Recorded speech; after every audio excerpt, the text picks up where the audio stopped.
Hello നമസ്കാരം, ഞാൻ doctor സെറി. ആയുർവേദം ചാനലിന്റെ പുതിയ എപ്പിസോഡിലേക്ക് എല്ലാ പ്രേക്ഷകർക്കും ഒരിക്കൽ കൂടി സ്വാഗതം. ഇന്ന് നമ്മൾ ഡിസ്കസ് ചെയ്യാനായിട്ട് പോകുന്നത് വെരിക്കോസ് വെയിന് നമുക്ക് ചെയ്യാൻ പറ്റുന്ന ആയുർവേദ ചികിത്സകളെ കുറിച്ചാണ്. ഒരുപാട് പേര് നമ്മുടെ അടുത്ത് ചോദിക്കുന്ന ക്വസ്റ്റ്യൻ ആണ്, വെരിക്കോസ് വെയിൻ ആയുർവേദ ചികിത്സയിലൂടെ മാറ്റാനായിട്ട് കഴിയുമോ? യെസ് എന്നാണ് അതിന്റെ ഉത്തരം. അതെങ്ങനെയാണെന്ന് ഇന്ന് നമ്മൾ ഈ വീഡിയോയിലൂടെ ഡിസ്കസ് ചെയ്യുന്നുണ്ട്. അതുപോലെ എന്താണ് വെരിക്കോസ് വെയിൻ, വെരിക്കോസ് വെയിൻ ഉണ്ടാകുന്നതിന്റെ കാരണങ്ങൾ എന്തൊക്കെയാണ്, ലക്ഷണങ്ങൾ എന്തൊക്കെയാണ്, കൂടാതെ ആയുർവേദ ചികിത്സാ രീതികളും പരിചയപ്പെടുത്തുന്നുണ്ട്. അപ്പോൾ പൂർണ്ണമായിട്ട് കാണാം. ഇഷ്ടപ്പെടുകയാണെങ്കിൽ ലൈക്ക് ചെയ്യാനായിട്ട് മറക്കരുത്. അതുപോലെ നിങ്ങളുടെ പ്രിയപ്പെട്ടവർക്കെല്ലാം ഷെയർ ചെയ്ത് കൊടുക്കാനും ശ്രമിക്കാം.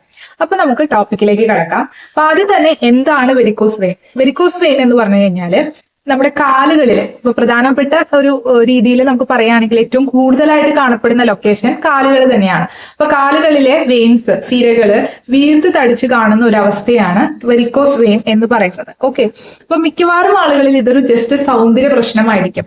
പക്ഷെ മറ്റു ചിലരില് ഒരുപാട് രോഗാവസ്ഥ ഇത്തിരി കൂടി സിവിയാരിറ്റി ഉള്ള ആൾക്കാരിൽ ഇത് വെറും ഒരു സൗന്ദര്യ പ്രശ്നം മാത്രമല്ല, ഇതിന് മറ്റു ചില ലക്ഷണങ്ങൾ കൂടി കാണപ്പെടുന്നുണ്ട്. അത് ഏതൊക്കെയാണെന്ന് നമുക്ക് പരിശോധിക്കാം.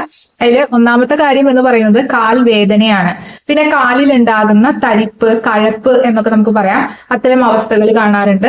അതുപോലെ തൊലിയുടെ പുറത്തുണ്ടാകുന്ന മാറ്റങ്ങൾ, ചില സ്കിന്ന് നല്ല രീതിയിലായിട്ട് തടിക്കുക, അതുപോലെ സ്കിന്നിൽ ചൊറിച്ചിലുണ്ടാകുക, അത്തരം അവസ്ഥകൾ ഉണ്ടാവും. തൊലി കട്ടിയായിട്ട് മാറുക.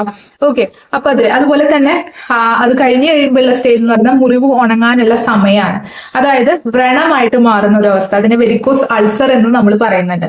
അപ്പൊ അതൊക്കെ ഇത്തിരി കൂടിയും സിവിയാരിറ്റി ഉള്ള ഒരു അവസ്ഥയായിരിക്കും.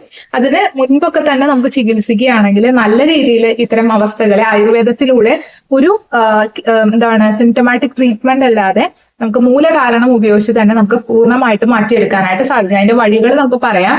അതിനു മുൻപായിട്ട് ഇതിന്റെ പ്രധാനപ്പെട്ട കാരണം, ചില ആളുകളിൽ മാത്രം ഈ വെരിക്കോസ് വെയിൻ വരുന്നതിന്റെ കാരണങ്ങൾ എന്തൊക്കെയാണെന്ന് നമുക്ക് പരിശോധിക്കാം. അപ്പോൾ ഏറ്റവും പ്രധാനപ്പെട്ട കാരണം എന്ന് പറയുന്നത് ഹൃദയത്തിലേക്ക് ഇംപ്യൂർ ബ്ലഡ് എത്തിക്കുന്നത് വെയിൻസ് ആണ്.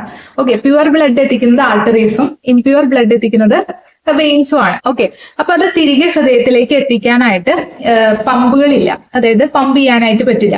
അപ്പൊ അവിടെ എന്താണ്, ഗ്രാവിറ്റി മൂലമാണ് എന്ത് സംഭവിക്കുന്നത്, ഇത് ഹൃദയത്തിലേക്ക് ഈ കാലിൽ നിന്നുള്ള രക്തം എത്തുന്നത്. ഓക്കെ, അപ്പൊ എന്നാൽ കാലുകളിൽ നിന്നുള്ള രക്തം തിരിച്ച് ഹൃദയത്തിൽ എത്തുന്നത് മസിൽ പമ്പ് ആക്ഷൻ വഴിയാണ്. ഓക്കെ, അപ്പൊ ഈ മസിൽ പമ്പ് ആക്ഷൻ നടത്തുന്നത് ഗ്രാവിറ്റി മൂലം. ഗ്രാവിറ്റി മൂലം ഇത് തിരിച്ചു വരാതിരിക്കാനായിട്ട്, അതായത് നമ്മുടെ ഹൃദയത്തിലേക്ക് കാലുകളിൽ നിന്ന് വരുന്ന രക്തം തിരിച്ച് കാലുകളിൽ തന്നെ തങ്ങി നിൽക്കുന്ന ഒരവസ്ഥ എന്ന് പറയുന്നു.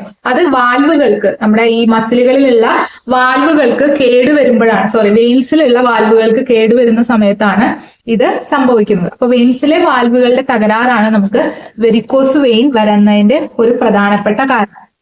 വളരെ സിമ്പിൾ ആയിട്ട് പറയുകയാണെങ്കിൽ, ഒരു 100 മില്ലി ബ്ലഡ് നമ്മുടെ കാലിൽ നിന്ന് നമുക്ക് ഹൃദയത്തിലേക്ക് വരികയാണ്.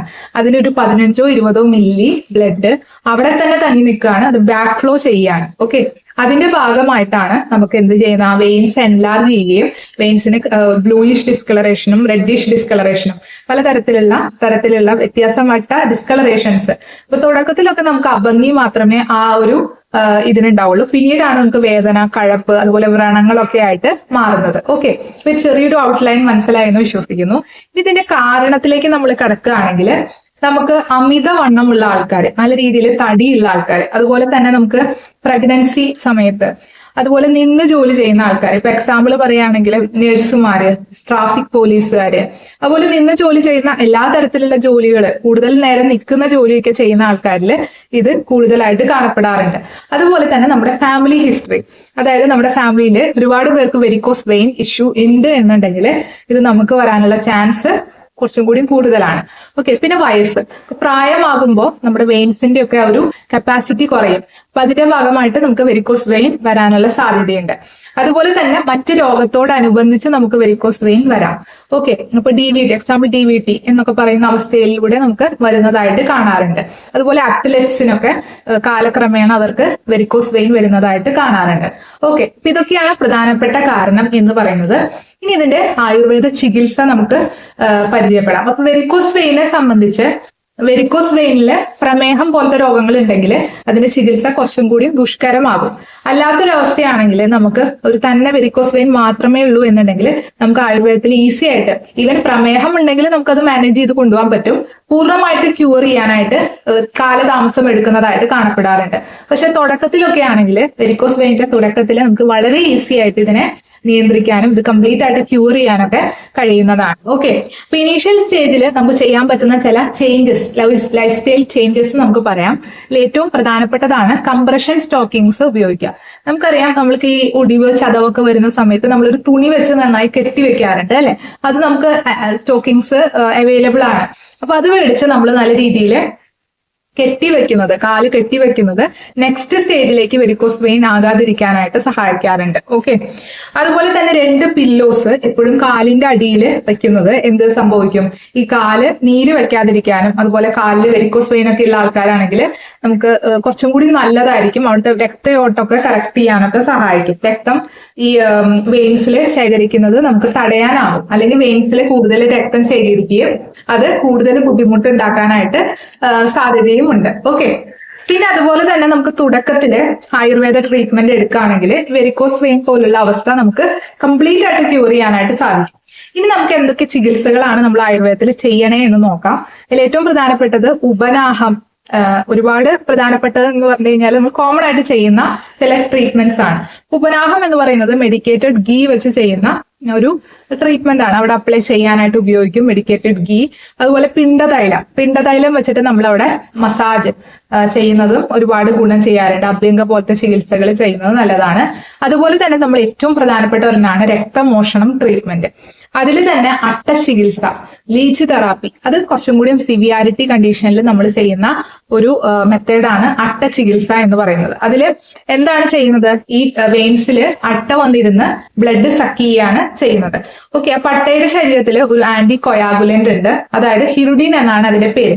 അപ്പൊ ഈ ഒരു എൻസൈം നമ്മുടെ ബ്ലഡ് സർക്കുലേഷൻ വർദ്ധിപ്പിക്കുകയാണ് ചെയ്യുന്നത്. അപ്പൊ ആ രീതിയിലാണ് നമുക്ക് അവിടെ കൂടുതൽ ബെനിഫിഷ്യൽ ആവുന്നതും അത് വെരിക്കോസ് വെയിൻ നമുക്ക് മാറ്റി കൊടുക്കാനായിട്ട് കഴിയുന്നതും ആ ഒരു ചികിത്സയിലൂടെ. അപ്പൊ ഇതില് നമ്മൾ ഈ ചികിത്സ ചെയ്യുകയാണെങ്കിൽ ഇത് സിവിയർ കണ്ടീഷനിൽ പോലും ഇത് വളരെ ആശ്വാസം കിട്ടുന്ന ഒരു ചികിത്സയാണ് ഈ അട്ട ചികിത്സ എന്ന് പറയുന്നത് കേട്ടോ.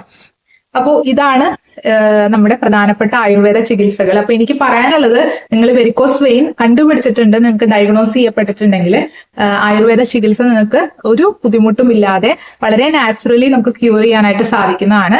അതിന് നമ്മളെ കോൺടാക്ട് ചെയ്യാം. നമുക്ക് അതിന് അനുയോജ്യമായിട്ടുള്ള ഔഷധങ്ങൾ എടുത്ത് ചികിത്സിക്കുകയാണെങ്കിൽ കംപ്ലീറ്റ് ആയിട്ട് ഈ വെരിക്കോസ് വെയിന്റെ അസുഖം നിങ്ങൾക്ക് മാറ്റി കൊണ്ടുവരാനായിട്ട് സാധിക്കും.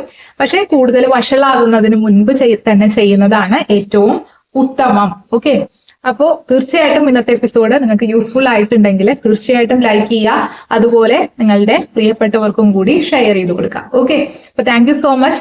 നാളെ നമുക്ക് പുതിയൊരു എപ്പിസോഡുമായിട്ട് കാണാം. അതുവരേക്കും stay happy and stay healthy. By.